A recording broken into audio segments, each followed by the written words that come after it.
The crystal spires of Zephyria Prime gleamed like diamonds against the pale blue sky.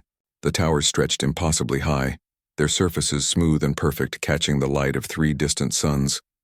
Inside these beautiful structures, the Zephyrian people lived their quiet lives. They were graceful beings, tall and thin like living glass, with skin that glowed softly in the darkness. Their world was peaceful, clean, and safe. It had been this way for thousands of years, but not anymore. High Council leader Silnara stood in the central command chamber, her crystalline form trembling. Before her, the great viewing screen showed images that filled her with terror. Dark shapes moved through space like a plague of metal insects. These were the ships of the Void Swarm, and they were getting closer every day. "The outer colonies are gone," reported Commander Velketh, his voice barely a whisper. "Zephyria 7 fell 6 hours ago. The evacuation ships never made it out." Silnara closed her large silver eyes. Each lost colony meant millions of her people were dead. The Void Swarm did not take prisoners. They did not negotiate. They simply consumed everything in their path, turning living worlds into empty husks of metal and ash. "What of our defense fleets?" she asked, though she already knew the answer. "Destroyed," Velketh replied. "The swarm ships are too strong. Our weapons barely scratch their armor, and they have so many ships. For every one we destroy, 10 more take its place." The Zephyrians had always been a peaceful people. Their technology was beautiful and advanced, but it was made for a gentle world and gentle beings. Their ships were works of art, not war machines. Their weapons were designed to stun, not kill. They had never needed to build anything stronger because they had never faced anything like the Void Swarm. "How long until they reach the home system?" Silnara asked. 12 days, maybe less," Velketh said. "Our remaining ships are falling back, but they cannot hold them for long. 12 days. In 12 days, the last of the Zephyrian worlds would be ash and her people would be extinct." Silnara felt a weight in her chest that threatened to crack her crystalline heart. "There must be something," she whispered. "Some way to save our people." Velketh stepped forward, his expression uncertain. "There are the old stories," he said slowly. "The ancient texts speak of guardian races, beings of great power who once protected the weak." "Fairy tales," Silnara said, but there was hope in her voice despite her words. "Perhaps," Velketh agreed. "But what choice do we have? If even 1% of the stories are true, if there are still guardians out there..." Silnara looked at the screen again. The dark shapes of the swarm ships grew larger with each passing hour. Soon they would be here, and everything her people had built over thousands of years would be gone forever. "Send the transmission," she said finally. "Broadcast it on all frequencies in all languages we know. Tell them who we are, what threatens us, and beg them to help." The next few hours passed in frantic activity. The best minds of the Zephyrian collective worked together to create a message that could reach across the galaxy. They encoded it with mathematical formulas that any advanced civilization would understand. They included maps showing the location of their worlds and the path of the Void Swarm. They added recordings of their history, their culture, their desperate hope that someone out there would care enough to help. When the message was ready, Silnara herself recorded the final plea. Her voice was soft but clear as she spoke into the crystal recording device. "To anyone who receives this message, we are the Zephyrian Collective. We are a peaceful people who have never wished harm to any living being. But now we face extinction at the hands of the Void Swarm. They have already destroyed half our worlds. In 12 days, they will reach our home system and we will all be dead. We know this message is a desperate hope. We know the chances that anyone will receive it, much less be able to help us, are small. But we must try. If there are still guardian races in the galaxy, if there are still those who protect the innocent, please hear our call. We do not ask you to die for us. We only ask that you remember us when we are gone." The message was sent racing across the galaxy at faster than light speeds. It would take time to reach the distant stars, time the Zephyrians did not have, but it was their only hope. Far away, in a small solar system on the edge of the galaxy, the transmission was picked up by a monitoring station orbiting a blue and green world. The beings who lived on this world called it Earth, and they called themselves humans. They were strange creatures, not tall and graceful like the Zephyrians, but short and thick, built for a world that tried to kill them every day. Lieutenant James Rodriguez was on duty when the signal came in. He was young for his position, only 25 years old, with dark hair and eyes that had seen too much for someone his age. He had been staring at the screens for 6 hours, watching for any signs of trouble in the darkness between the stars. When the alien transmission began playing, Rodriguez nearly fell out of his chair. He had heard rumors that there was other life in the galaxy, but this was the first time anyone on Earth had received a direct message from aliens. He listened to the translation software work, turning the alien words into English. As the meaning became clear, Rodriguez felt a chill run down his spine. These people were begging for help. They were going to die, and they were asking anyone who would listen to save them. Rodriguez reached for his communication device with shaking hands. "Control, this is Station 7. I need to speak to Admiral Chen immediately. We have a Code Red situation." "Rodriguez, this better be important," came the reply. "The Admiral is in a meeting with the Joint Chiefs." "Trust me, sir," Rodriguez said, his voice tight. "This is the most important thing that has ever happened." Within an hour, the message was playing in the Pentagon, the Kremlin, and every major capital on Earth. World leaders who had been enemies just hours before suddenly found themselves united by something bigger than their small conflicts. Admiral Sarah Chen stood before the United Nations Emergency Assembly, her uniform crisp and her expression grim. She was a small woman, barely 5 feet tall, but her presence filled the room. She had spent 20 years in the Space Navy, fighting pirates and terrorists in the asteroid belt. She had seen combat before, but nothing like what the aliens described. "Ladies and gentlemen," she said, her voice carrying clearly through the silent chamber, "we have 12 days to mount a rescue mission across half the galaxy. I won't lie to you.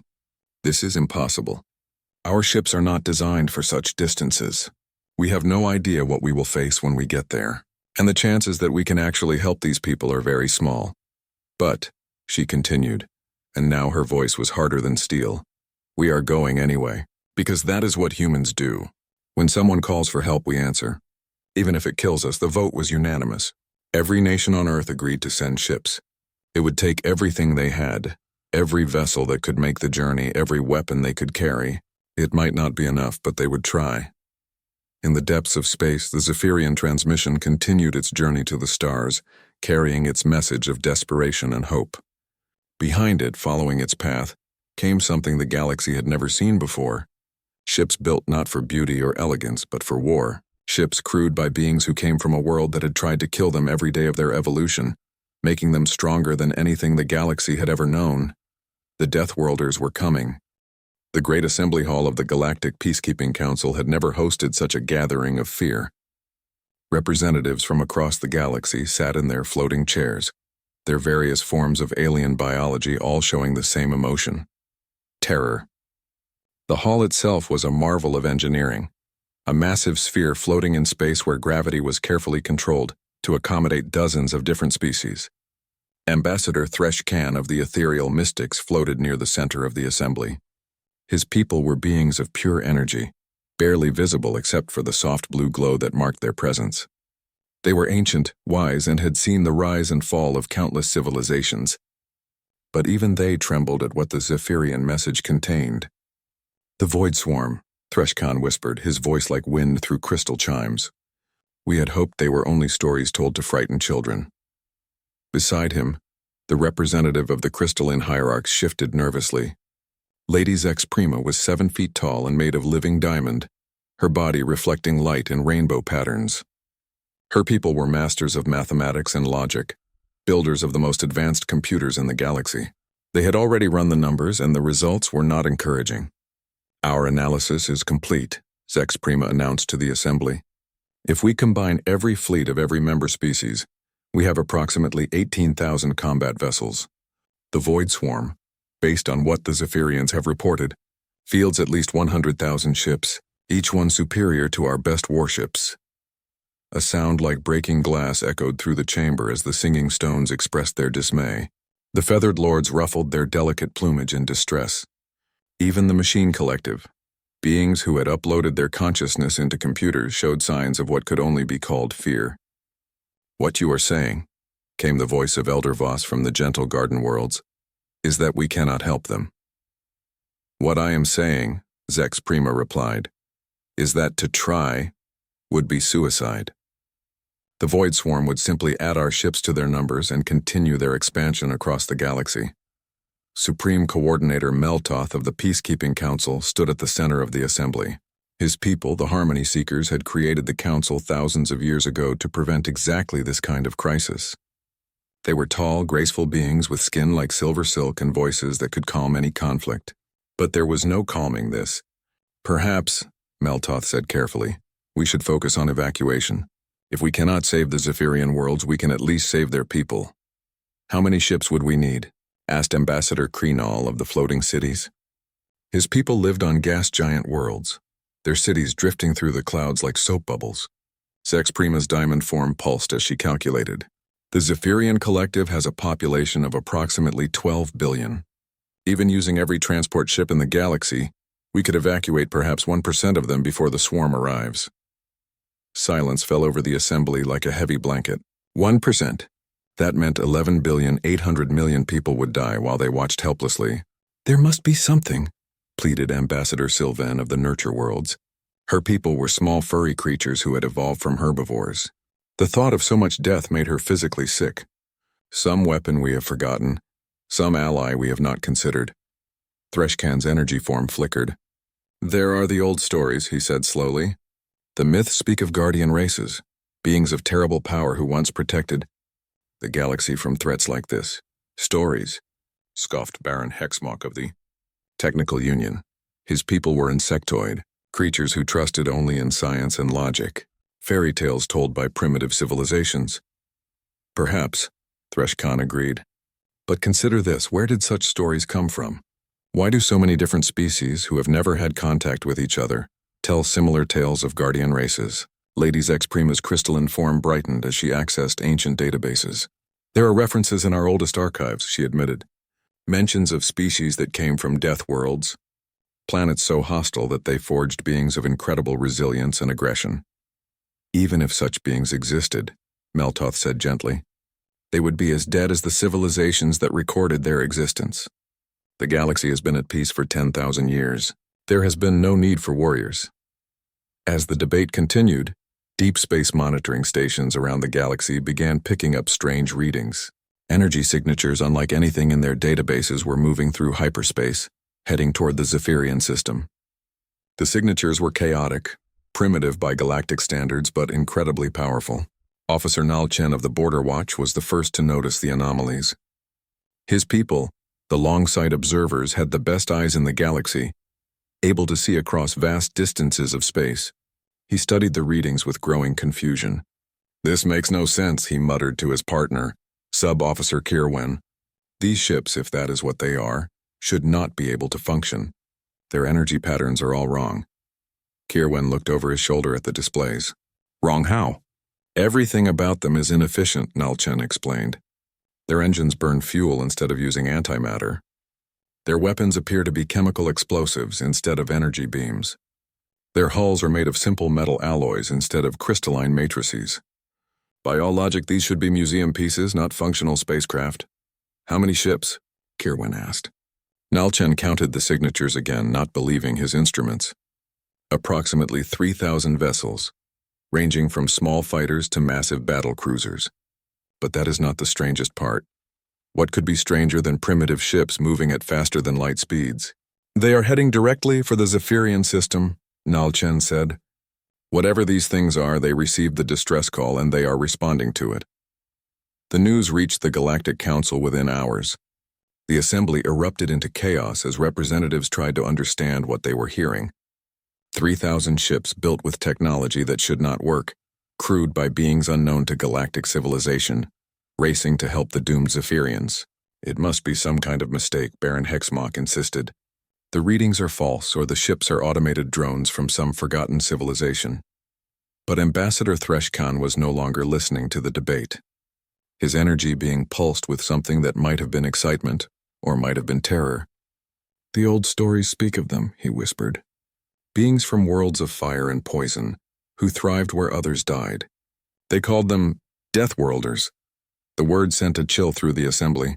Every species represented there had evolved on gentle worlds under kind suns, with breathable atmospheres and comfortable gravity. The thought of intelligent life arising from a hostile environment was almost incomprehensible to them. Even if such beings exist, Lady Zex Prima said, her diamond form flickering with uncertainty. What could they possibly do against the Void Swarm? 3,000 ships, no matter how aggressive their crews, cannot defeat 100,000. Perhaps, Threshkhan replied. But consider this, if they truly are from Deathworlds, they will have learned things we have forgotten. They will know how to fight not just battles, but wars. They will understand sacrifice and desperation in ways we cannot imagine. As the debate raged in the council chamber, the mysterious ships continued their journey through hyperspace. Their destination was clear: the Zephyrian home system where 12 billion innocent people waited to die. Behind them, they left no messages, no identification signals, no demands for payment or alliance. They had heard a call for help, and they were coming. In the depths of space, something stirred that the galaxy had not seen for millennia. It was not the careful, precise movement of advanced technology, but something rawer and more primal. It was the sound of predators on the hunt, of warriors going to war, of a species that had learned to fight the universe itself and win. The Deathworlders were almost there. Supreme Coordinator Meltoth called for order in the assembly hall, but his voice was lost in the chaos of 100 different species all trying to understand what was happening. Some demanded that the Council intercept these unknown ships before they could interfere. Others argued for immediate evacuation of all nearby systems. A few, led by Ambassador Threshkhan, suggested that perhaps they should simply wait and see what these mysterious beings intended to do. If they truly are what the ancient stories describe, Threshkhan said during a brief moment of quiet, then we are about to witness something that has not been seen in the galaxy for 10,000 years. We are about to see what happens when the children of Deathworlds go to war. The assembly fell silent at his words. Outside the great hall, stars wheeled in their courses, and somewhere in the darkness between them, 3,000 ships full of impossible beings raced toward a confrontation that would change the galaxy forever. The Zephyrian sensor technician Velmora had been staring at the same readings for 3 hours, certain that his equipment was malfunctioning. The signatures approaching their system made no sense according to everything he knew about space travel. Ships simply did not work the way these vessels appeared to work. Council leader, he called across the command center, his crystalline voice trembling with confusion. You need to see this. Silnara glided over to his station, her movements quick despite her exhaustion. She had not slept in days, watching helplessly as the Void Swarm consumed world after world. The enemy fleet was now only hours away from the outer edge of their home system. What is it, Velmora? She asked, though she hardly dared to hope for good news. Unknown vessels approaching from the Galactic Rim, he reported. Approximately 3,000 ships of various sizes. But Council leader, their technology signatures are unlike anything in our databases. Silnara studied the readings, her large silver eyes widening in surprise. The approaching ships used fusion engines instead of antimatter drives. Their hulls appeared to be made of simple steel and titanium instead of advanced alloys. Their weapons registered as chemical explosives and magnetic accelerators rather than energy weapons. These readings cannot be correct, she said. Ships built with such primitive technology could not possibly achieve faster-than-light travel. That is what I thought as well, Velmora agreed.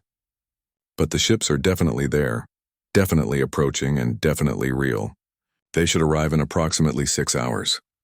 Before Silnara could respond, alarms began blaring throughout the command center. On the main display screen, the familiar dark shapes of the Void Swarm appeared at the edge of the system. The enemy had arrived. The swarm ships were massive, angular vessels that looked more like geometric nightmares than spacecraft. They were black as space itself, with surfaces that seemed to absorb light. Each ship was easily 10 times larger than the biggest Zephyrian vessel, and there were hundreds of them. Defensive positions, Silnara ordered, though she knew it was hopeless. The remaining Zephyrian fleet consisted of fewer than 50 ships, and they were designed for exploration and peaceful contact, not warfare. The battle began badly and quickly got worse. Zephyrian energy weapons, designed to disable rather than destroy, barely scratched the swarm ships' hulls. In return, the Void Swarm fired beams of pure destruction that cut through Zephyrian vessels like hot knives through crystal. Within minutes, half the defense fleet was gone. Council leader, Velmora called out urgently, the unknown ships are dropping out of hyperspace. On the display screen, 3,000 new contacts appeared simultaneously. For a moment, there was silence in the command center as everyone stared at what they were seeing. The human ships were unlike anything the Zephyrians had ever encountered. Where their own vessels were elegant curves of crystal and metal, these were brutal angular slabs of armor and weapons. They looked like they had been designed by someone who expected to be shot at, repeatedly, and wanted to make sure they could shoot back harder. The largest of the human ships was a massive dreadnought covered in gun turrets and missile tubes. Its hull was scarred and patched as if it had been in countless battles. Painted on its side in crude letters was the name UES Retribution. Smaller ships swarmed around the dreadnought like angry wasps. They were lean, predatory craft bristling with weapons. Their hulls were painted with symbols that the Zephyrians did not recognize: eagles, skulls, crossed swords, and other images that somehow managed to be both alien and terrifying. Unknown vessels. This is Zephyrian Command. Silnara broadcast on all frequencies. Please identify yourselves. We are under attack by hostile forces. The response came immediately, in a voice that was calm and professional despite the chaos around them. Zephyrian Command, this is Admiral Sarah Chen of the United Earth Space Navy. We received your distress call. We are here to help. Please transmit all tactical data on enemy forces and withdraw your remaining ships to a safe distance. Silnara felt her crystalline heart skip a beat. Earth? She whispered. But that system is not in any of our star charts. Council Leader, Velmora said urgently, the human ships are moving to engage the Void Swarm. On the display, the human fleet was spreading out into attack formation. It was like watching a pack of predators preparing to hunt. The ships moved with a coordination that spoke of long experience in combat, taking positions that would give them overlapping fields of fire, while minimizing their exposure to enemy weapons. Admiral Chen's voice came over the communication channel again. All ships, this is Retribution Actual. We have multiple hostile contacts, size and capability unknown. Rules of engagement are weapons free. Repeat, weapons free. Show these things what happens when they threaten innocent people. The response from the human fleet was immediate and terrifying. 3,000 voices responded as one, and their words chilled the Zephyrians to their crystalline cores. Aura! The battle cry echoed across the communication channels like the roar of some primordial beast. It was savage, primal, and filled with a hunger for violence that the peaceful Zephyrians could barely comprehend.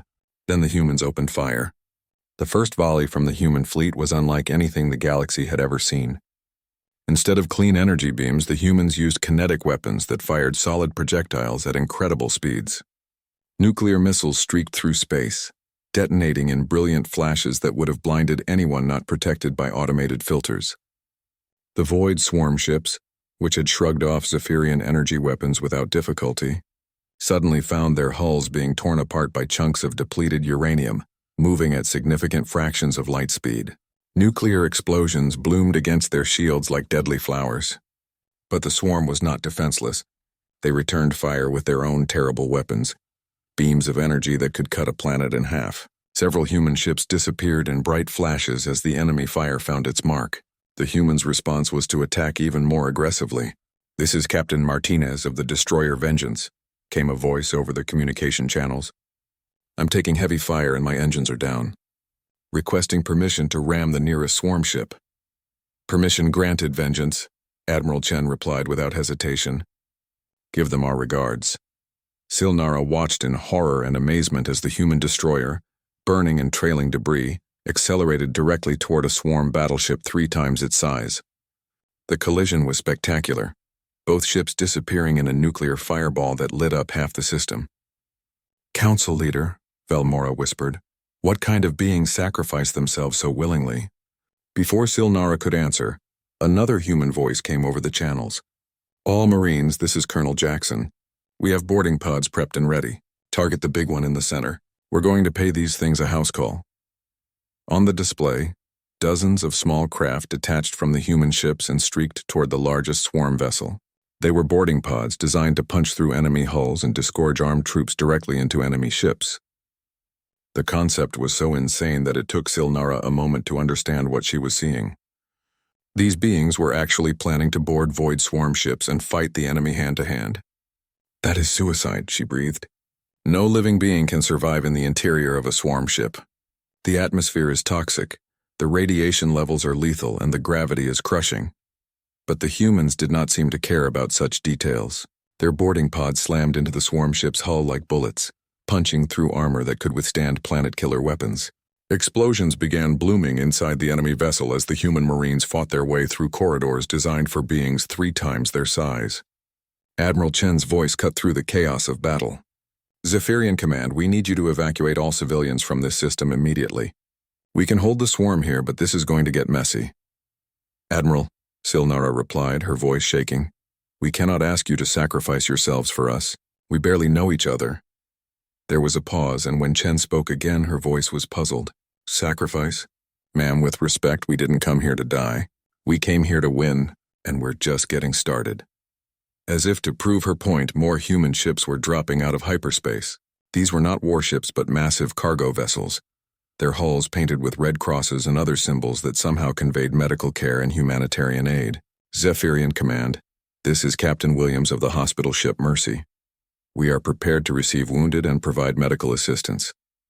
We also have supplies for refugee transport if needed." Silnara felt something she had not experienced in days: hope. These strange beings from an unknown world had not only come to fight for her people, they had come prepared to heal them as well. On the display, the battle continued to rage. The Void Swarm was learning that fighting humans was different from fighting any other species they had encountered. When human ships were damaged, they did not retreat. Instead, they used their damage as a weapon, ramming enemy vessels or deliberately overloading their reactors to create massive explosions. When human Marines boarded swarm ships, they did not attempt to capture them intact. Instead, they fought through the corridors like living demons, using weapons that fired chemical explosives and metal slugs, destroying everything in their path until the enemy ships were nothing but floating wrecks. "Council Leader," Velmora reported, his voice filled with amazement, "the swarm fleet is actually retreating." Silnara looked at the display in disbelief. For the first time since the crisis began, the dark shapes of the Void Swarm were turning away from their targets. Several of their largest ships had been destroyed or crippled, and the rest were withdrawing to regroup. Admiral Chen's voice came over the communication channel one more time. "Zephyrian Command, this is Admiral Chen. The immediate threat has been neutralized, but they will be back with reinforcements. We need to talk strategy. And ma'am, you might want to prepare your people for some cultural shock. We humans have some very different ideas about how to handle problems like this." As the human fleet formed a protective screen around the Zephyrian worlds, Silnara realized that everything had changed. The galaxy would never be the same again. The children of Earth had arrived, and they had brought with them something that had been missing from civilized space for millennia: the willingness to fight and the knowledge of how to win. The War Council meeting aboard the UES Retribution was unlike anything the Zephyrians had ever experienced. Council leader Silnara had expected a sterile conference room filled with advanced holographic displays and comfortable seating designed for diplomatic discussions. Instead, she found herself in what the humans called a briefing room, a cramped metal chamber with harsh lighting and chairs that seemed designed more for punishment than comfort. Admiral Sarah, Chen stood at the front of the room, her uniform wrinkled and stained with what appeared to be lubricant and possibly blood. She was smaller than Silnara had expected, barely reaching the Zephyrian shoulder, but there was something in her dark eyes that made the crystalline being feel safer than she had in weeks. "The situation is simple," Chen began without preamble.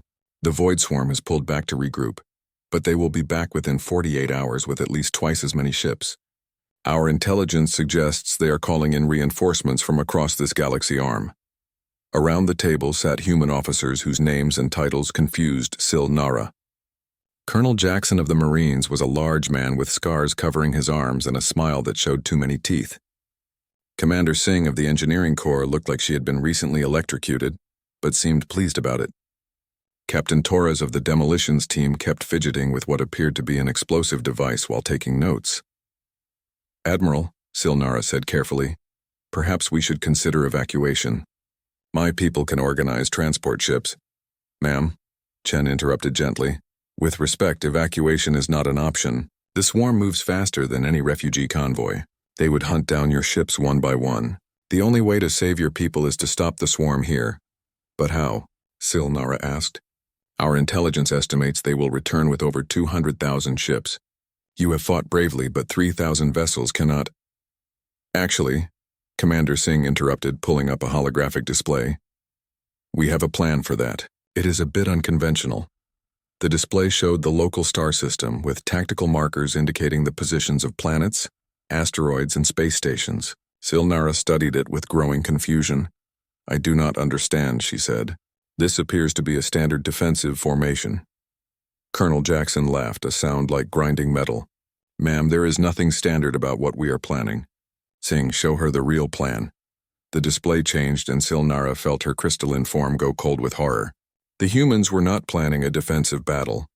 They were planning to destroy the entire system. You want to collapse the star, she whispered. Not collapse, Commander Singh corrected cheerfully. We are going to trigger a controlled stellar flare using a series of nuclear charges placed at specific points in the star's corona. The resulting radiation burst will fry every electronic system within 3 light years. But, Silnara stammered, that will destroy everything in the system. My people, your ships, all of it. That is where things get interesting, Admiral Chen said. Humans evolved on a world with a variable star. Our technology is naturally hardened against radiation because Earth experiences solar flares on a regular basis. Zephyrian technology designed for your stable suns is not. Captain Torres looked up from his explosive device. We have already begun retrofitting your ships with our radiation shielding. It is crude by your standards, but it will work. Your people can ride out the flare in our ships or in the shielded areas we are setting up on your planets. Silnara tried to process what she was hearing. You are suggesting we deliberately irradiate our entire system to destroy the enemy fleet. That is Phase 1, Chen confirmed. Phase 2 is more direct. The display changed again, showing the expected positions of the Void Swarm fleet when they arrived. Silnara noticed that the human ships were positioned in what appeared to be suicide attack formations. After the flare disables their ships, Colonel Jackson explained, we board them, all of them. Every Marine in the fleet will be participating in simultaneous boarding actions across the entire enemy fleet. But there are thousands of swarm ships, Silnara protested. You have at most a few thousand Marines. Ma'am, Jackson said with that terrifying smile, you have never seen what a single human Marine can do when he is properly motivated. We estimate each Marine can clear approximately 3 enemy ships before needing resupply. The casual way he said it made Silnara realize that the humans were not boasting. They actually believed they could board and capture thousands of enemy ships with a few thousand troops. There is one more thing, Admiral Chen added. We need your permission to use your industrial facilities to manufacture ammunition and explosives. Our stocks are limited. Limited how? Silnara asked. Commander Singh consulted her notes. We brought enough ammunition for approximately 6 hours of sustained combat. The battle plan calls for 14 hours of continuous fighting. What will you use for the remaining 8 hours? Improvised weapons, Captain Torres said happily. Anything that explodes, burns, or can be thrown really hard. Your people manufacture some excellent chemical compounds that will work wonderfully as improvised explosives. Over the next 24 hours, Silnara watched her elegant, peaceful world transform into something she barely recognized. Human engineers swarmed through Zephyrian factories, converting delicate manufacturing equipment into crude but effective weapons production lines. What had once produced beautiful crystal sculptures now churned out metal slugs for human railguns. The humans worked with an intensity that frightened the Zephyrians. They did not stop for rest, taking stimulants that would have killed any other species just to stay awake longer. They did not worry about safety protocols, handling radioactive materials and toxic chemicals with a casual disregard that made Zephyrian technicians faint. They are insane, Velmora whispered as they watched human Marines testing their new weapons by firing at asteroids. No sane being would plan to fight a battle while standing in the middle of a stellar radiation burst. No, Silnara agreed, but perhaps that is exactly what we need. Sanity has not served us well against the Void Swarm. The human preparations were unlike anything in the galaxy's military history. Instead of carefully planned defensive positions, they set up what they called killing fields, areas of space where enemy ships would be trapped and destroyed by overlapping weapons fire. Instead of protecting their own vessels, they rigged many of them with explosives, planning to use them as guided missiles. Most disturbing of all were the Marines themselves. Silnara watched them prepare for battle and realized she was seeing something that no longer existed anywhere else in the galaxy. professional soldiers whose job was to kill the enemy and who were very, very good at their work. Council leader, Velmora reported, "The Void Swarm fleet has been detected at the edge of the system. 230,000 ships just as predicted." Silnara nodded and activated the communication system. "Admiral Chen, the enemy has arrived." "Acknowledged," came the reply. "All Zephyrian personnel to radiation shelters immediately. All human ships prepare for stellar bombardment. Marines lock and load. Time to show these things why you do not threaten Earth's friends." What followed was not a battle in any traditional sense. It was a carefully orchestrated catastrophe designed to kill everything in the star system, except for those specifically protected against it. The first phase began when human ships fired a coordinated barrage of nuclear weapons directly into their own star. The explosions triggered a massive solar flare that swept through the system like the wrath of an angry god. Every unshielded electronic system within 3 light-years simply stopped working. The Void Swarm fleet, which had been approaching in perfect formation, suddenly found itself drifting helplessly in space. Their ships were intact but completely dead, floating like metal tombstones in the radiation-soaked void. Phase 2 began immediately. From every human ship, small craft launched toward the disabled enemy vessels. These were boarding pods, each one carrying a squad of Marines in radiation-hardened armor. Silnara watched the tactical display with growing amazement as hundreds of boarding actions began simultaneously. The fighting inside the swarm ships was savage and brief.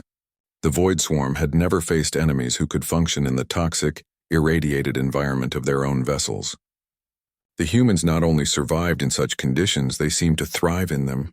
"This is Sergeant Rodriguez, 2nd Marines," came a voice over the communication channels. "Ship 7 Alpha is secured. Moving to 7 Bravo. Ammunition status is green, morale is high, and these things bleed just like everything else." Similar reports flooded in from across the battlefield.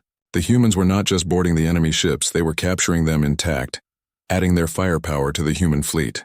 "Council leader," Velmora said in amazement, "the humans are winning. Against odds of nearly 100 to 1, they are actually winning." But Admiral Chen was not finished. As the Marines secured ship after ship, she began implementing Phase 3 of her plan.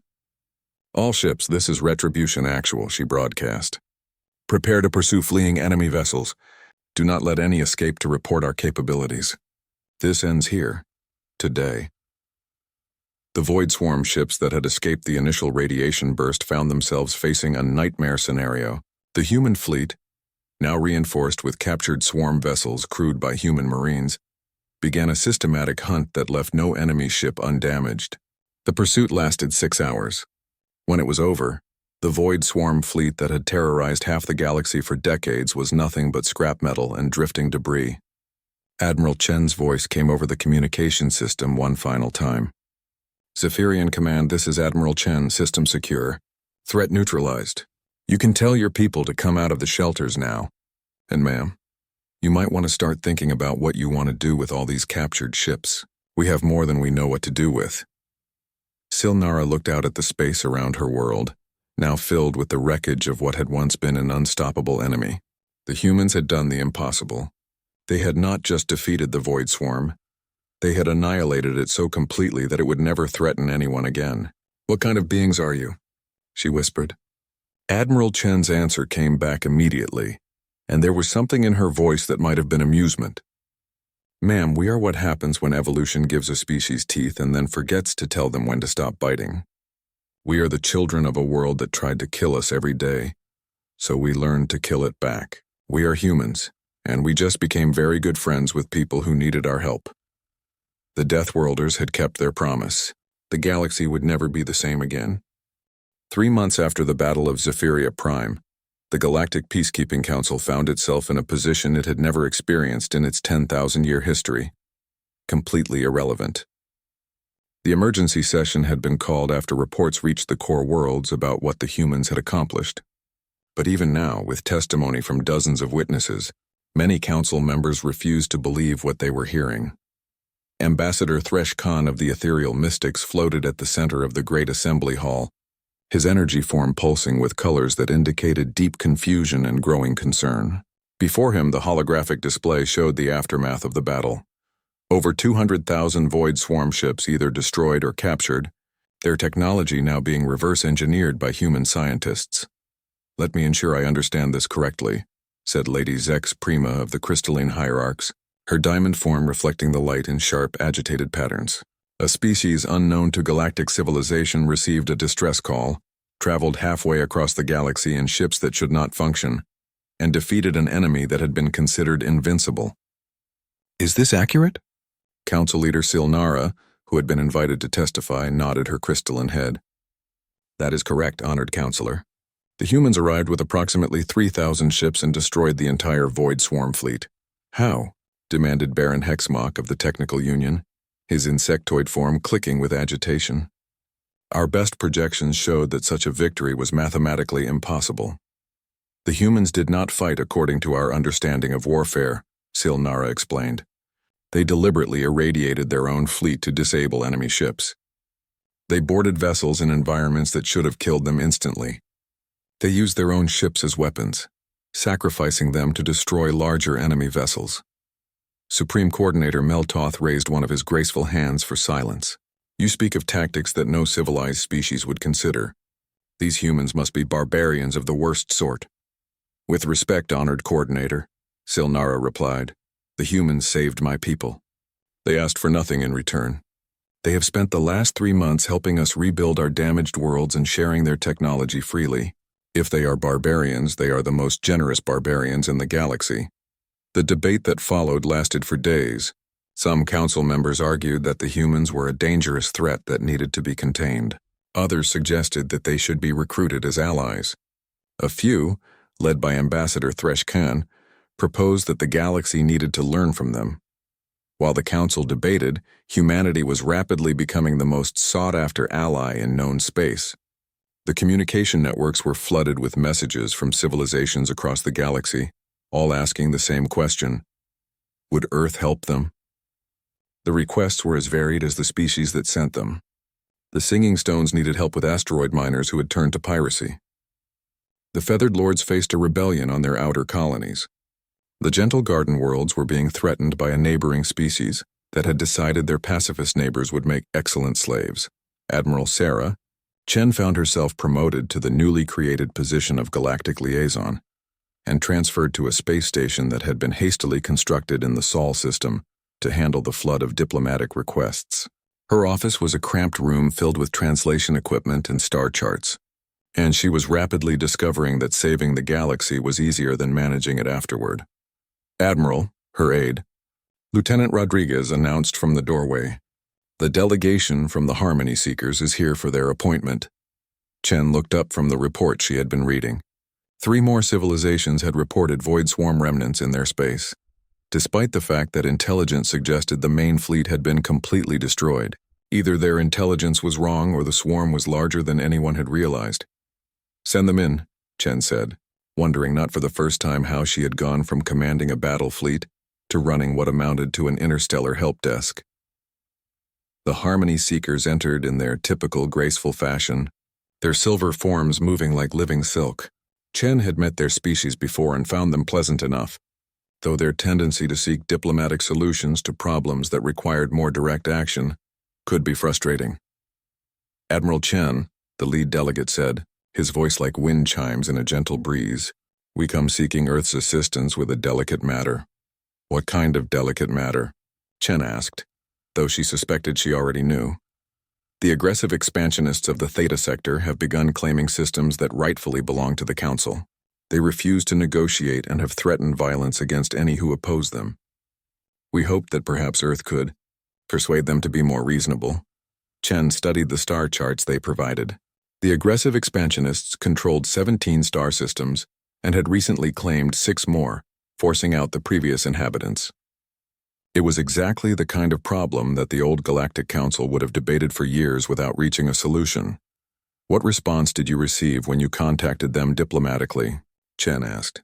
"They told us that if we did not like their expansion, we were welcome to come and stop them.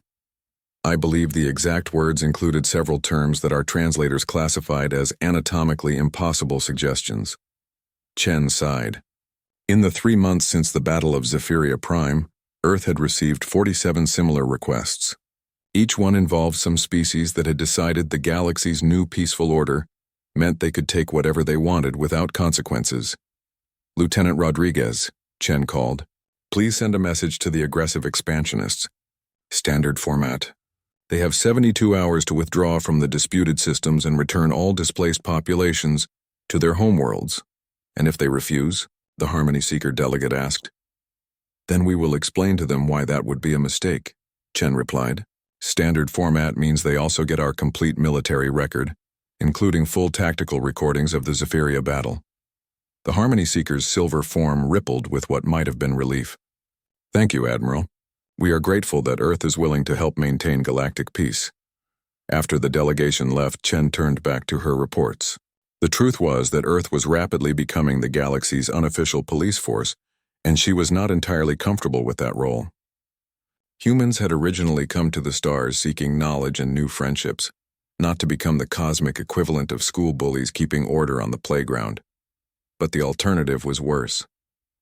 In the weeks following the Zephyria battle, 3 different species had attempted to fill the power vacuum left by the Void Swarm's destruction. Each had been convinced that the galaxy's peaceful species would be easy prey. Each had learned otherwise when Earth's peace negotiators arrived to explain the new situation. The first had been the Iron Hegemony, a machine intelligence that had decided biological life was inefficient and needed to be upgraded. They had conquered 4 systems before the UES determination and her escort fleet arrived. The battle had lasted 6 hours and ended with the Iron Hegemony requesting an immediate ceasefire and promising to withdraw to their original borders. The second had been the Predator caste, a species of hunters who had viewed the galaxy's peaceful civilizations as a massive game preserve. They had begun systematic raids on merchant vessels before the UES Vengeance found their hidden base. The Marines' boarding action had been so violent that the survivors had not only surrendered, they had also provided information on 17 other pirate organizations that they claimed were too dangerous to be allowed to continue existing. The third had been the Death Cult of Xerion, a religious organization that believed the galaxy needed to be cleansed of impure lifeforms. They had made the mistake of attacking a human medical vessel that had been delivering supplies to a plague-stricken world. The response from Earth had been so swift and overwhelming that other terrorist organizations had begun turning themselves in voluntarily rather than risk human attention. "Admiral," Rodriguez announced, "we just received a response from the aggressive expansionists." "That was fast," Chen noted. "What did they say?" Quote, "We apologize for any misunderstanding and will immediately begin withdrawing from all disputed territories. Please do not hurt us." End quote. Chen nodded. It was becoming a pattern. The galaxy's troublemakers were learning that Earth's protection of peaceful species was not a request or a suggestion.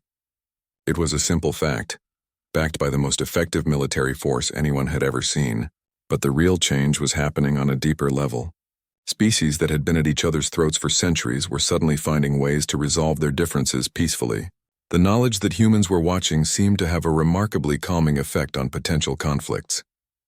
The Galactic Council had finally passed a resolution acknowledging Earth as a special protector species, with the authority to intervene in conflicts that threatened galactic peace. It was a completely new classification, created specifically because no existing diplomatic framework could account for what humans had accomplished. "Admiral," Rodriguez said, "there is one more thing. We just received a message from the Deep Space Monitoring Network. They have detected what appears to be a massive fleet approaching from outside the galaxy. Estimated arrival time is 6 months. Chen felt a familiar chill run down her spine. "How massive?" "Preliminary scans suggest over 1 million ships, Admiral. And they are not broadcasting any identification signals." Chen stared at the data display, watching the distant signatures of yet another threat approaching the galaxy. For a moment, she felt the weight of responsibility that came with being humanity's representative to the stars. Then she smiled. The same predatory expression that had terrified aliens across half the galaxy. "Rodriguez, send a message to Earth Command. Tell them we have a new situation developing and request immediate reinforcement of the Galactic Defense Fleet. Also, send a general broadcast to all allied species." Standard reassurance message. "What should the message say, Admiral?" "Tell them not to worry," Chen said. her voice carrying the confidence of a species that had learned to fight the universe itself and win. "Tell them that whatever is coming, the Deathworlders are here, and we are very good at our job." As the message went out across the galaxy, billions of beings who had never heard of Earth just months before felt a sense of relief they could not quite explain. Somewhere in the darkness between the stars, their protectors were watching, ready to face whatever threats might come. The age of the Galactic Council was over. The age of humanity had begun, and across the galaxy, for the first time in millennia, the innocent could sleep peacefully knowing that someone was standing guard in the darkness, teeth bared and ready for whatever might try to harm them. The Deathworlders had found their purpose among the stars, and the galaxy was finally safe.